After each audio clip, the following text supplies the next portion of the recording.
AI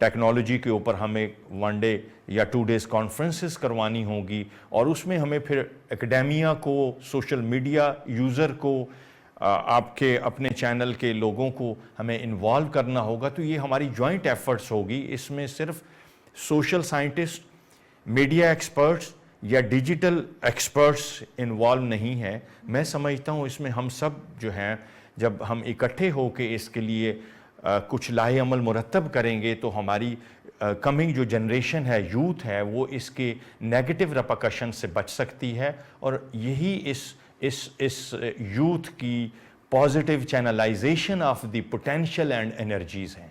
سر، آپ نے cyber security پہ بہت کام کیا ہے، سائبر کرائم پہ بہت کام کیا ہے، اسپیشلی FIA سے منسلک آپ جتنا ٹائم رہے پائنیئرنگ ہیڈ رہے. یہ بتائیے سائبر کرائم سب سے پہلے ہمیں ایکسپلین کیجیے گا ان سمپل ورڈز ہے کیا، اور یہ کس طرح اور کتنے، ہم نے ابھی کچھ ہی عرصے میں دیکھا ہے کہ بہت زیادہ پھیلتا جا رہا ہے. پہلی بات یہ ہے کہ سائبر کرائم کی ڈیفینیشن کیا ہے. ہر وہ جرم جو انٹرنیٹ کو یوز کرتے ہوئے استعمال کیا جائے وہ سائبر کرائم کہلاتا ہے. پہلی بات تو یہ ہے. جرم کی دنیا جو ہے وہ جب سے انسانی دنیا پہ آیا تو جرم کی دنیا بھی ہے.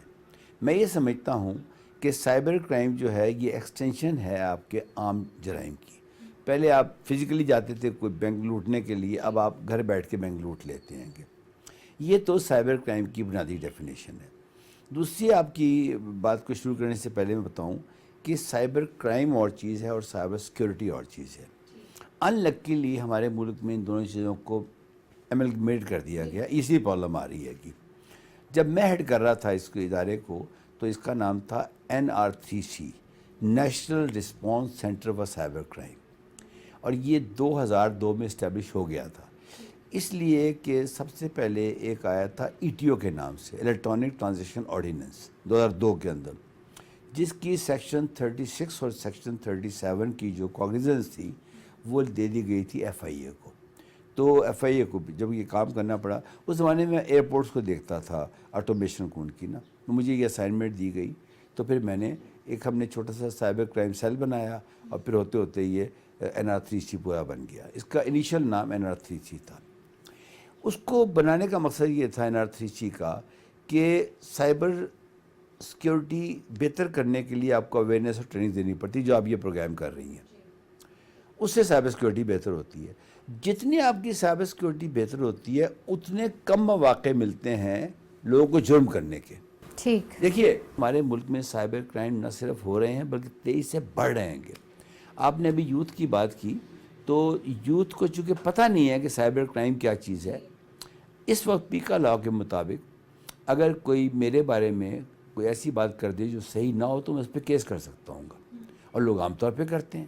پھر وہ کچھ جگہ خواتین کے بارے میں کرتے ہیں تو ان کے ماں باپ یا بہن بھائی کہتے ہیں چھوڑو یار کیا کرنا، لیکن وہ جرم ہے. یقین کریں اس وقت اگر آپ سائبر کے اوپر میرے بارے میں کچھ ایسی معلومات ڈال دیں صحیح نہ ہو، ایون وہ صحیح بھی ہو اور میں اسے ڈس ایگری نیچرلی کروں گا تو وہ جرم ہے وہ، اور یہ پیکا لاء کے مطابق ہے. جی اگر آپ کی مطلب اجازت کے بغیر کوئی آپ کے بارے میں انفارمیشن بھی لیک کرتا ہے تو ہاں بڑے اچھا ڈیفائن کیا، اجازت کے بغیر. بالکل ایسا ہی ہے. سب سے پہلے جو ہے کیسے آپ کو اس چیز کا اندازہ ہو جاتا ہے کہ کمپنی جو ہے وہ ہیک ہو چکی ہے، یا وہ کس حد تک جو ہے ان کے لیے آپ کہہ سکتے ہیں کہ بہت ایک خطرناک چیز ہو سکتی ہے؟ میں 2-3 قسمیں بتا کے مثال دے کے واضح کروں گا. ایک ہوتا ہے رینسم ویئر، وہ ڈائریکٹ ہوتا ہے. کوئی آپ کے اکاؤنٹ کو ہیک کر لے گا اور اس کے بعد کریڈینشیل چلے جائیں گے اس کے، پھر وہ آپ کو میسیج کرے گا کہ دیکھیں آپ کا اکاؤنٹ میرے پاس آ گیا، میں کچھ بھی ڈال سکتا ہوں گا. دوسری قسم یہ ہوتی ہے کہ کوئی آپ کے سسٹم کو ہیک کر لیتا ہے. فار ایگزامپل یہ میرا آفس ہے جہاں بیٹھی ہیں، اس میں جو سسٹم لگا ہوا ہے اس کو ہیک کر لیتا ہے. اسے کہتے ہیں مین ان دی میڈل اٹیک. اب میں اپنے سسٹم کے ذریعے کراچی آفس سے بات کر رہا ہوں تو کوئی بیچ میں سن رہا ہے، میں اسے کہہ رہا ہوں یار یہ کل فلاں ڈیل کرو، یہ پرائس تو کوئی وہ اور بھی سن رہا ہے. اس کی یہ ڈفرینٹ ڈیفینیشن ہے. اسے سن کے نا میری معلومات کو میرے مخالفین تک پہنچا رہا ہے، ان لوگوں تک جو کر رہا ہے. تیسری چیز ہوتی ہے پرسنل، جیسے آپ کا فیس بک اکاؤنٹ ہے یا انسٹاگرام ہے، لنکڈ ان ہے، کوئی اس کو ہیک کر لیتا ہے گا. جب اس کو ہیک کر لیتا ہے تو پھر وہ آپ کو ذاتی طور پہ اس کی انٹینشن دیکھنی پڑتی ہے. بعد میں آپ کا بہت قریبی دوست آپ کی چیز کو ہیک کر لیتا ہے، بعد میں آپ کا بزنس پارٹنر آپ کی چیز کو ہیک کر لیتا ہے. تو وہ اسٹیپ بائی اسٹیپ چلتی ہے. اب آپ کو یہ سوال ہے وہ یہ ہے کہ ہاؤ ڈو یو نو کہ ہیک ہو گیا ہے گا. فار ایگزامپل میرے کمرے کا دروازہ ہے، یہ اس میں نارملی لوگ ناک کر کے اجازت لے کے آتے ہیں, پی اے بتاتا ہے کہ جس بندے نے اندر آنا ہے, ایک دم دروازہ کھلتا ہے اور 8 لوگ اندر آ جاتے ہیں گے. تو this is abnormal, it is not normal. پہلی بات تو یہ ہے کہ جو ایکشن ہوا ہے وہ ایب نارمل ہے. اچھا, دوسرا یہ ہے کہ جب آپ انٹرنیٹ کے اوپر ایب نارملٹی کو ڈسکس کرتے ہیں تو اس کی ڈیفینیشن یہ ہے کہ وچ از اوے فرام نارمل. تو یہ جو انڈیکیٹرز آف کرائم ہیں, ٹیکنیکل ورڈ اس کا یہ ہے, انڈیکیٹرز آف کرائم جو ہیں اس کو ہمیں پرو ایکٹیولی واچ کرنا پڑتا ہے. سر جیسے آپ نے بتایا کہ لیٹ سپوز آپ کو ایک انڈیکیشن کے تھرو پتہ چل گیا ہے, سب سے پہلے سٹیپس کون سے ہوتے ہیں, سب سے پہلا کام کیا کرنا چاہیے؟ سب سے پہلے جو میں ذرا پروفیشنل بات کروں گا بڑے بڑے اداروں کی نا, اس میں ایک تو ساک ہوتی ہے, سیکورٹی آپریشن سینٹر, وہ دیکھتے رہتے ہیں, وہ 24/7 ہوتی ہے. پھر ان کی سیم ہوتی ہے, سور ہوتی ہے, پھر ان کی ایک سرٹ ہوتی ہے. CERT stand for computer emergency response team. وہ بیسیکلی اس ادارے کا فرسٹ رسپونڈر ہوتا ہے. تو سائبر کرائم کا جو فرسٹ رسپونڈر ہے وہ سرٹ ہوتی ہے عام طور پہ, یعنی کہ وہ اب نیشنل سرٹ بن چکی ہے پاکستان کی, پہلے نہیں تھی, اتفاق سے ہم نے ایک بنائی تھی اس زمانے میں پائسا سرٹ کے نام سے, وہ خیر چلی نہیں, اب ہم اس کو پرائیویٹ سیکٹر میں لے آئے ہیں, لیکن I am very happy government CERT بن چکی ہے. ایک ہوتی ہے ری ایکٹیو سائبر سیکورٹی, کہ اب واقعہ ہو گیا اور اب آپ اس میں سر پیٹ رہے ہیں بیٹھے ہوئے. ایک ہوتی ہے پرو ایکٹیو سائبر سیکورٹی. میں تھوڑا سا کا فرق بتاؤں گا. پرو ایکٹیو کیا ہوتی ہے کہ آپ کو پہلے پتہ ہوتا ہے یہ ہونے والا ہے. پرو ایکٹیو سائبر سیکورٹی کے ضروری ہے کہ جتنے میں نے ادارے بتائے, سیم, سور, ساک, سرٹ, یہ واچ کرے یہ ہو کیا رہے گا, رات کو 2 بجے کس آئی پی ایڈریس سے کیا میسیج آتا ہے, وہ کہاں جاتا ہے, کیا وہ ڈیٹا بیس کو ایڈریس کر رہا ہے, کیا وہ فرنٹ اینڈ کو کر رہا ہے, چاہے وہ سسٹم کو چھیڑ رہا ہے, کیا کر رہا ہے وہ نا. اس سے آپ کو اس کے جو فٹ سٹیپس ہیں نا, جو اس کی آہٹ ہے وہ فیل ہونی شروع ہو جاتی ہے. Then trust you me, you can exactly tell کہ کل 10 بجے ہمارا سسٹم اٹیک ہوگا, اور روز وہی رائٹ ٹائم ہوتا ہے اس کو پکڑنے کا. ایک ہوتا ہے آئی پی ایڈریس, جی ٹھیک ہے, I P stand for internet protocol, ٹھیک ہے. اس کے 4 حصے ہوتے ہیں.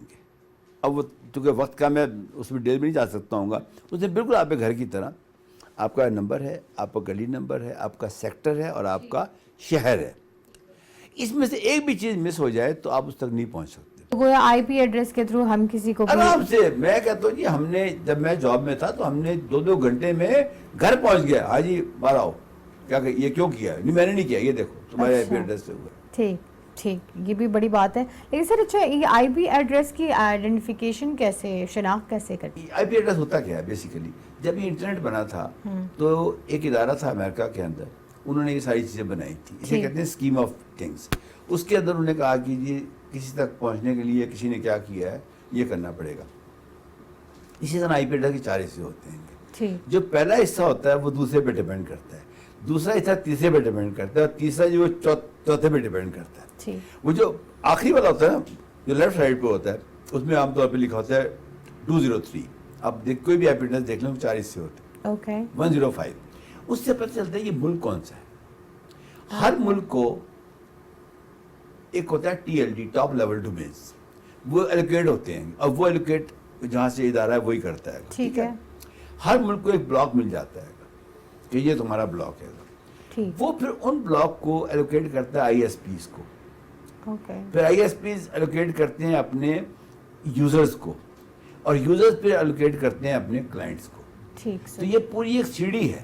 تو یہ ڈومین لیول پہ سے لے کر اچھا, یہ ریزالو کیسے ہوتا ہے؟ جب آپ لکھتی ہیں کمپیوٹر پہ, جب آپ کوئی سرچ کرتی ہیں, آپ کہتی ہیں www.abc.com.pk فار ایگزامپل. اب اس ویب سائٹ کا جو URL ہے نا, that is called universal record locator, اس کو URL کہتے ہیں. یہ URL جی وہ جاتا ہے اپنے DNS سرور کے اوپر. DNS سرور کیا ہوتا ہے؟ ڈومین نیم سرور. بالکل. جب یہ ڈومین رجسٹر ہوا ہوگا تو اس کو کسی نے رجسٹر کرایا ہوگا. بالکل. وہ کوئی انسان ہوگا, اس کی چیزیں ہوں گی. اچھا, اس کے بعد اس بندے نے کون سا آئی پی ایڈریس یوز کیا ہے وہ DNS بتاتا ہے. ٹھیک. جیسے اگر آپ نے اپنے آفس سے کیا اور آپ فار ایگزامپل نیٹل کا اکاؤنٹ یوز کر رہی ہیں یا PTCL کا یوز کر رہی ہیں, تو وہ جائے گا اس کے DNS کے اوپر. ٹھیک. DNS بتائے گا کہ یہ جو آپ نے URL بھیجا ہے یہ اس آئی پی ایڈریس کا ہے اور یہ اس کا ایڈریس ہے. ٹھیک. اچھا, اب ہوتا یہ ہے کہ پہلے DNS صرف دنیا میں ایک تھا جو کہیں امریکہ وغیرہ میں تھا. ساری دنیا کی ٹریفک وہاں جاتی تھی. اوکے. یہ آج سے 15-16 سال پرانی بات ہے, ایک ہی ہوتا تھا. تو ان پہ اتنا پریشر آ گیا کہ ان کے وہ چیزیں فیل ہونی شروع ہو گئی. تو انہوں نے کہا جی کہ ہر ملک اپنے ڈی این ایس لگا لے.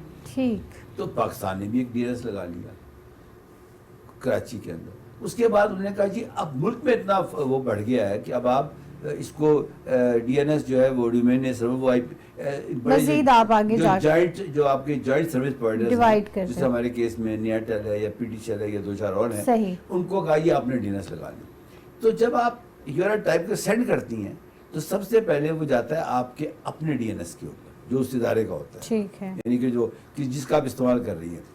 اگر وہ وہاں نہیں ملتا تو وہ جاتا ہے پھر کنٹری لیول کے اوپر. اوکے. وہ وہاں بھی نہیں ملتا اس کو تو پھر وہ جاتا ہے انٹرنیشنل. انٹرنیشنل. اور آپ یقین کریے یہ سارا کام 7 سیکنڈ میں ہوتا ہے. یہ بتائیے کہ پبلک وائی فائی جو ہم یوز کرتے ہیں, لوگوں سے جو انٹرنیٹ لیتے ہیں اور یا لوگوں کو جو چیزیں ہم ٹرانسفر کرتے ہیں, بلوٹوتھ کرتے ہیں, کیا اس کا بھی کوئی کنسرنز ہے؟ اب آپ نے بڑا اچھا سوال کیا کہ پبلک وائی فائی میں اگر میں جا کے کام کروں, میں پبلک وائی فائی میں جا کے اسلام آباد ایئرپورٹ یوز کر کے آپ کو جو مرضی تھریٹننگ میل کر دوں. اب ہوگا کیا, آپ آئی پی ایڈریس ٹریس کریں گے تو وہ تو ایئرپورٹ کا ٹریس ہو جائے گا. وہاں ہمارے جعفری کب آیا تھا وہاں پہ, وہ مسئلہ ہو جائے گا. اب ہوتا یہ ہے کہ جب میں آپ کو میل کروں گا تو وہ اپنے اکاؤنٹ سے کروں گا. اپنے نارملی میں کوئی ہاٹ میل جی میل یوز کروں گا, میں کوئی ایسا اکاؤنٹ یوز نہیں کروں گا. وہ اپنے اکاؤنٹ سے کوئی بھی نہیں کرنا, وہ 2 منٹ میں پکڑ لیں گے اس کو. جی.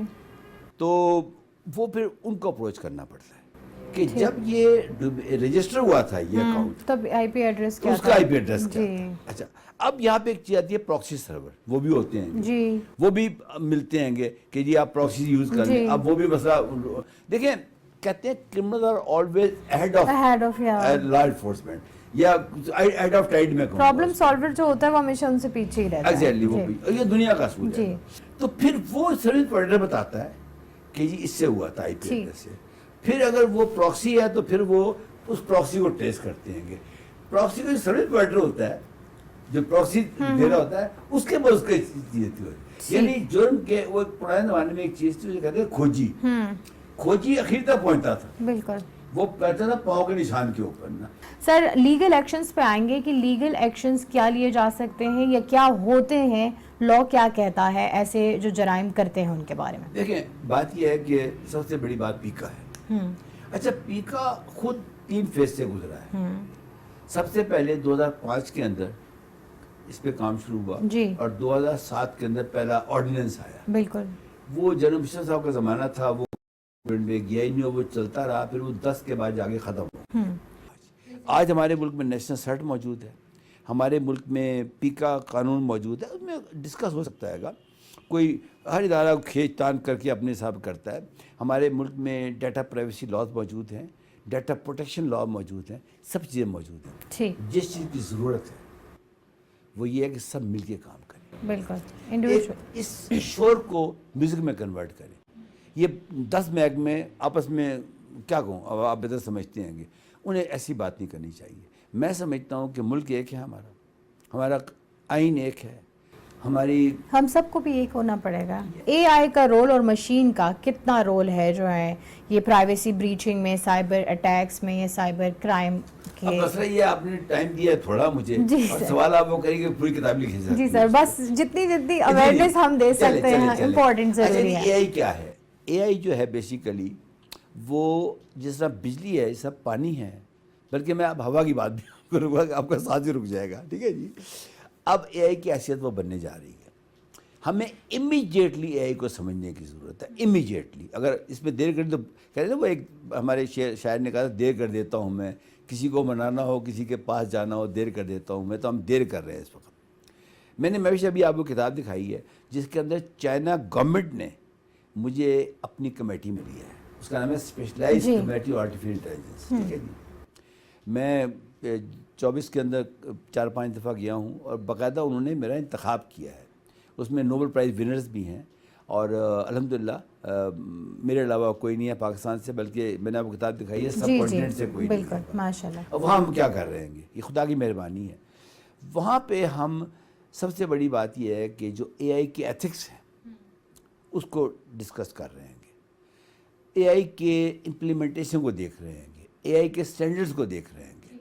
اگر ہم نے 2025 میں کام نہ کیا اس کے اوپر, میں ریپیٹ کر رہا ہوں اپنی بات, 2025 میں اے آئی پہ کام نہیں کیا تو 26 میں اے آئی بہت آگے چلی جائے گی اور ہم اس کو سمجھ بھی نہیں پائیں گے. ہاں یہ بہت ضروری ہے. اے آئی جو ہے نا, that is one of the emerging technology. اس میں میٹا ورس ہے, اے آر وی آر ہے, آئی او ٹیز ہے, اب کوانٹم کمپیوٹنگ آ رہی ہے. کوانٹم کمپیوٹنگ کے آتے ہی آپ سمجھیں اے آئی پیچھے رہ جائے گی. سر کیا میسج دینا چاہیں گے جو اس وقت ہمیں دیکھ سکتے ہیں, سن سکتے ہیں, کہ کتنی جو ہے یہ انٹرنیٹ کے سائبر کرائم سے ہمیں دور رہنا چاہیے اور انڈیکیشنز آنے پر ہمیں کیا جو ہیں وہ اقدامات اٹھانے چاہیے, اسپیشلی ہمارے نوجوان نسل کو جو ہاں گیجٹس میں ہی. یوتھ جو ہے وہ 60% یوتھ ہے پاکستان کے اندر, 60%. جی آپ اس یوتھ کو میرے سوچ کے مطابق اس وقت ہم نے ڈسٹرب کر دیا ہے, کیونکہ جب میں امیگریشن سے یا پاسپورٹ آفس سے بات کرتا ہوں تو وہ کہتے ہیں کہ بچے پاسپورٹ بنانے آتے ہیں اور پاسپورٹ لیتے ایک ہفتے اپلائی کر جاتے ہیں. اس کا مطلب یہ ہے کہ کرنٹلی ہماری جتنی یونیورسٹیز یوتھ پیدا کر رہی ہیں, ہمارے پبلک ایکسچیکر میں پیسے خرچ ہو رہے ہیں اور یہ ہم اور ملکوں کے لیے اپنی مین پاور تیار کر رہے ہیں. ہم ان کا ٹریننگ کیمپ بن کے رہ گئے. ٹھیک ہے جی, ایسٹ ہم باہر بھیج رہے ہیں, سارا ایسٹ باہر بھیج رہے ہیں. اس کا ایک ہی حل ہے کہ, اور آپ کے ٹی وی چینل کو اس میں کام کرنا چاہیے کہ یوتھ کو, میں پھر کہوں گا آپ کے ٹی وی چینل نے, پی ٹی وی نے بلیک اینڈ وائٹ کے اندر علامہ اقبال کے ساتھ مل کے ڈگریز ایشو کیے ہیں. آپ اپنے چینل کی ورتھ نیچے نہ سمجھیں. یہ سارے جو دوسرے چینلز ہیں یہ آپ ان کو بائی پاس کر جائیں گے, کیوں آپ کے پاس وہ ایک رول ہے. اس کے اوپر آپ ایک ڈپلوما شروع کریں اور میں آپ کے پروگرام میں آفر کر میں فری پڑھا دیا کروں گا. آپ کہیں گے پیسے کہاں سے آئیں گے, یہ ہوگا وہ ہوگا, تو کر لیں گے, کیونکہ یہ ضروری ہے. ہماری رسپانسبلٹی نا, آئی اور رسپانسبلٹی. اچھا, اس میں 3 فیصلے گزارے ہیں ان کو. ایک تو ان کو بتائیں کہ یہ جرم کیا ہے, ان کو یقین کریں نہیں پتا. میں ابھی بہت لوگ آتے ہیں جب بچے تک پہنچتا ہوں یا جو بھی انوالو ہوتا ہے تو کہتے ہیں مجھے پتہ ہی نہیں تھا یہ جو وہ جرم ہو گیا, مجھے تو کسی نے کہا میں نے یہ کر دیا. ٹھیک ہے, اچھا اویئرنیس کریٹ کریں ان کی. اس کے بعد ان کو اسے کہتے ہیں چیک اینڈ بیلنس, ان کو نگاہ میں رکھیں. اب وہ اس میں ہمیں ایف آئی کی ضرورت پڑے گی کہ وہ نگاہ پہ رکھنے کے لیے F I is the right department. ٹھیک ہے, وہ پھر آپ بات کر لیں, میں ان کے پاس چلا جاؤں گا کہ یار میں ان کے ساتھ ہوں. ٹھیک ہے, اس کے بعد جب وہ جو لوگ گرے ایریا میں آئیں ان کو سزا نہ دلوائیں ابھی وہ زیادتی, ورنہ وہ بچے کی طرح بچہ پھنس جائے گا. ان کو وارننگز دیں کہ تم نے یہ ایک کام کیا, دوسرا کو تو نہیں چھوڑیں گے تمہیں. تو اس سے ایک ڈیٹرنس آئے گی معاشرے کے اندر کہ نہیں یار, وہ کہتے ہیں نا سم بڈی از واچنگ. وہ ایک ناول بھی ہے کہ سم بڈی از واچنگ یو. وہ اس کے بعد جو وہ اس میں سے جو ریپیٹ کرے اس کو کہتے ہیں نا واقع قرار سزا دی جائے. جی بہت شکریہ سر آپ کے ٹائم کا. انشاءاللہ کسی دن دوبارہ آپ کو زحمت دیں گے کیونکہ ٹاپک بہت وسیع ہے, اس میں ابھی بہت سارے ہم نے جو ڈپارٹمنٹس ہے اس پہ بات ہی نہیں کی. سو ایک اور سیشن بھی بنے گا انشاءاللہ. اور ہماری یہ بھی آپ سے گزارش ہے کہ اگر آپ کو یہ ٹاپک پسند ہے اور آپ کے کوئی اس طرح کے سوال ہیں تو بے شک آپ ہمارے جو جیسے ہی ہمارا پروگرام اپلوڈ ہوگا آپ دیکھیں گے تو اس پہ آپ اپنے سوال کر سکتے ہیں اور ہم سر کے ساتھ دوبارہ بیٹھ کے ان سوالوں کو ایڈریس کر سکتے ہیں. ناظرین, سائبر کرائم بہت بڑا ہمارا ایک ایشو بنتا جا رہا ہے اور اسپیشلی ان لوگوں کے ساتھ زیادہ اس کے جرم ہو رہے ہیں جن کو اس کے بارے میں زیادہ اویئرنیس ہی نہیں ہے. وہ اس طرح کے اسکیمز میں پھنس رہے ہیں, ان کے ساتھ اس طرح آن لائن فراڈز ہو رہے ہیں. اسپیشلی ہم آج کل زیادہ دیکھ رہے ہیں کہ جی بینک سے کسی کے پیسے نکل گئے, جی بینکس جو ہیں وہ ان کے خود کے پیسے نکل گئے. سو اس طرح کی چیزوں کو روکنے کے لیے آپ کو خود کو جو ہے پہلے دیکھنا پڑے گا. خود کی جیسے سر نے ہمیں بتایا کہ جو انڈیکیشنز ہیں ہمیں اس کو نوٹ کر کے اس پر پہلے سے جو ہے نظر رکھنی پڑے گی. لیکن یہ ساری چیزیں ہم تبھی کر سکتے ہیں جب ہمیں اویئرنیس ہو, اور اویئرنیس کے لیے ہمارے لیے بہت ضروری ہے کہ ہم آج کی جنریشن کو اس کی نالج دیں, ان کو ایسے اپرچونٹیز پرووائڈ کریں کہ وہ یہ جدید ٹیکنالوجی سے نہ صرف اس کو سمجھیں بلکہ اس کے سائیڈ ایفیکٹس کیا ہیں اور اس کے خطرات کیا ہیں جو ہماری سوسائٹی کو خراب کر سکتے ہیں وہ بھی بتائیں.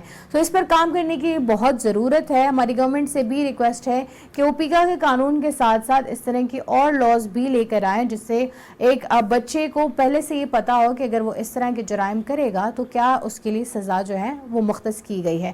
اس کے ساتھ ہی آج کے پروگرام سے اجازت چاہیں گے. انشاءاللہ اگلے بار ایک اور ٹاپک کے ساتھ حاضر ہوں گے. تب تک کے لیے اللہ نگہبان.